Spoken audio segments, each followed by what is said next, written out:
As someone that's had anxiety for 10 years, if somebody told me to do this habit and just do it consistently and why it's helpful, my anxiety would disappear faster than you can say anxiety. Okay, maybe not that fast, but it would have certainly helped and ignore the car horn.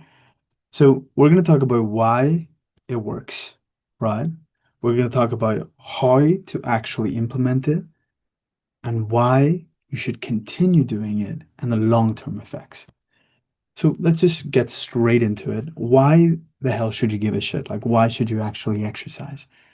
So it burns off your stress hormones.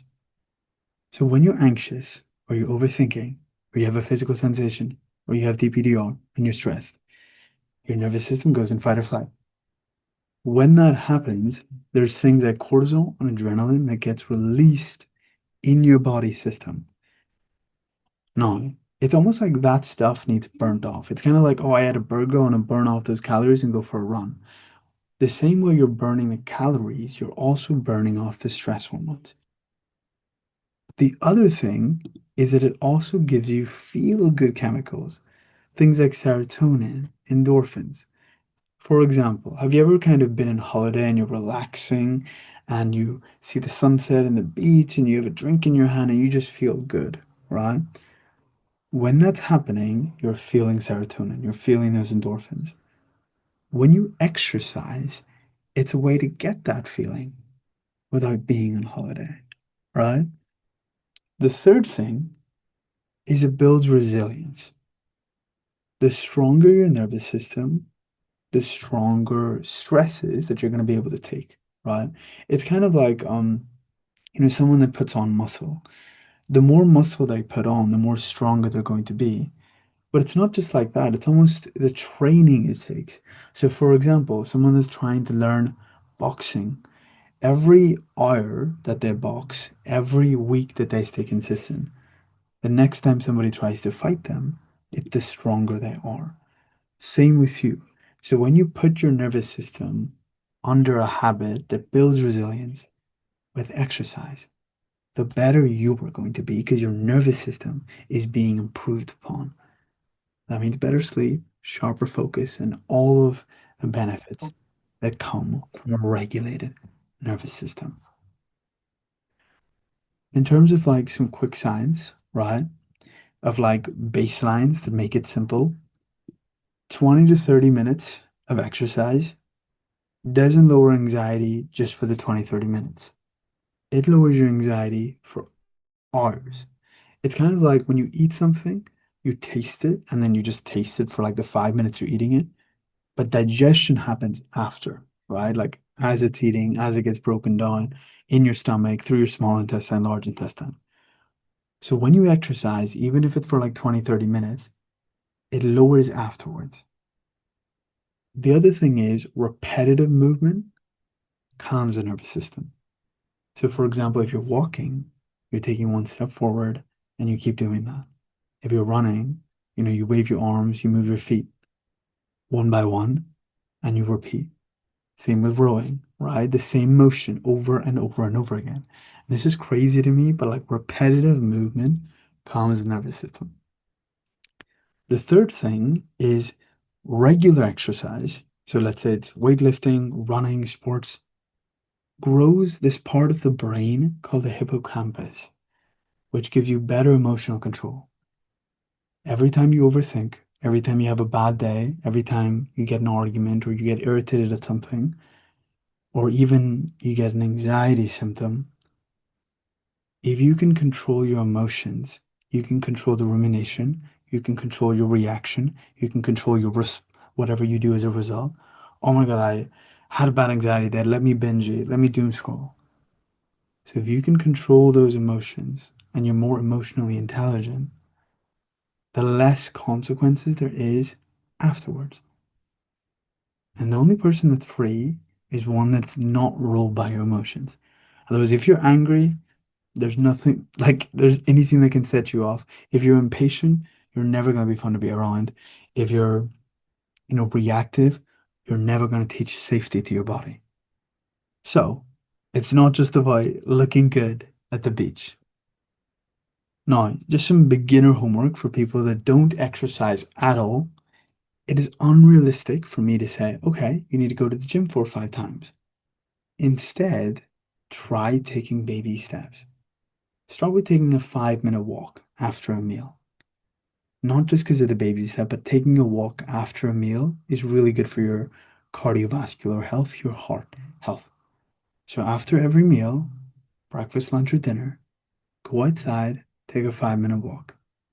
If you have a treadmill at home, get on it for 5 minutes. Build that up to then a 10-minute walk, or maybe even a light jog, right? And if it's a 10-minute walk, light jog, you don't have to do it after every meal. You just have to do it once a day, and one meal could be the trigger. Simple things you can do. Instead of taking the elevator or the lift, take the stairs. If there's a longer way to walk home, take that way. Just simple, little things like that to incorporate into your life. And just notice, and this is good for dopamine and learning the reward. Notice how you feel before the workout, before the walk, before the run, and notice how you feel after.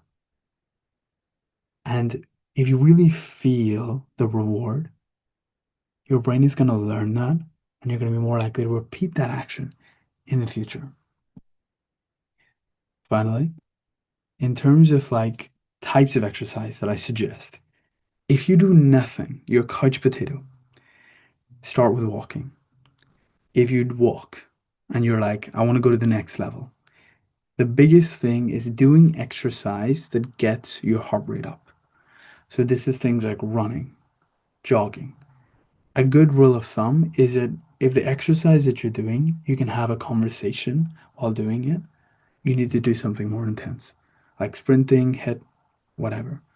Same with swimming, right? Like swimming laps. You can't exactly have a conversation. You're, if anything, fighting for breath. Weightlifting, also great.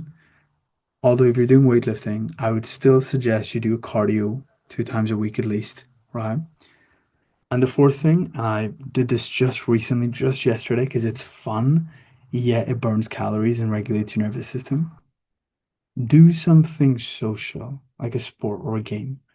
For example, literally yesterday with my sister, I went on this thing called Jump Inc. And it's like this inflated park with like trampolines.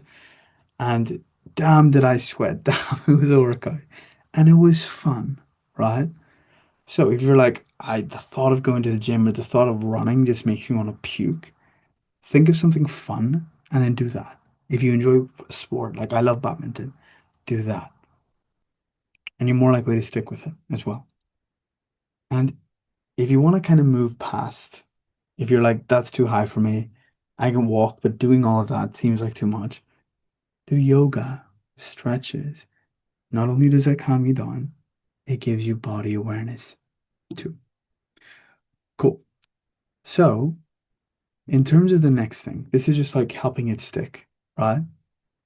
One thing is link it to things that you already do. So, for example, if you brush your teeth and you're free for an hour in the morning, link brushing your teeth to going on the walk after, right? It's kind of like if you connect to things, you're more likely to remember to do it. So, for example, if there's a science on remembering names, right? So, let's say somebody wanted to remember my name, Gabriel. If you just say, okay, his name's Gabriel, I'll remember it, you're less likely to remember. You want to like add something extreme and connect it with something. So, for example, if you saw me and you're like, oh, Gabriel, he does meditation, or Gabriel, that's the name of that angel in the Bible or whatever it is, just something to connect it, you're more likely to remember it the next time you see me. So, the same way thing with remembering to do the workout, to do the action, and this also works with any new habit, link it to something. Two, probably the most important thing I'll say today, start tiny, build momentum.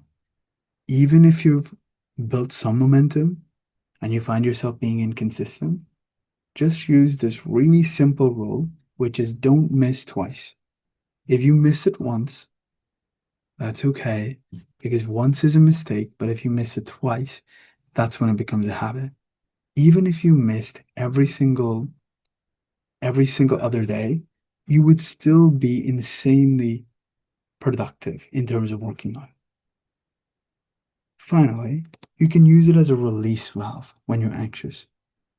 The amount of times, guys, I cannot tell you guys this enough. The amount of times I've been having a bad anxiety there, or I'm feeling a little depressed, and I go for one run, one really good workout, the way my demeanor changes is like night and day, right? It's insane. So don't just think about, hey, I'm doing this to look good. You can totally look good, right? I love that. But it's also a release valve.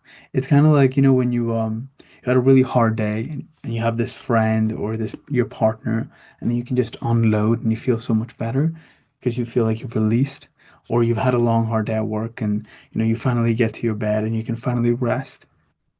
Think of this the same with anxiety. Just use it as a release. And four, as always, as we like to do in this community, celebrate your goddamn wins. Even if it's 5 minutes on the treadmill, even if it's 2 minutes outside, celebrate, track, record.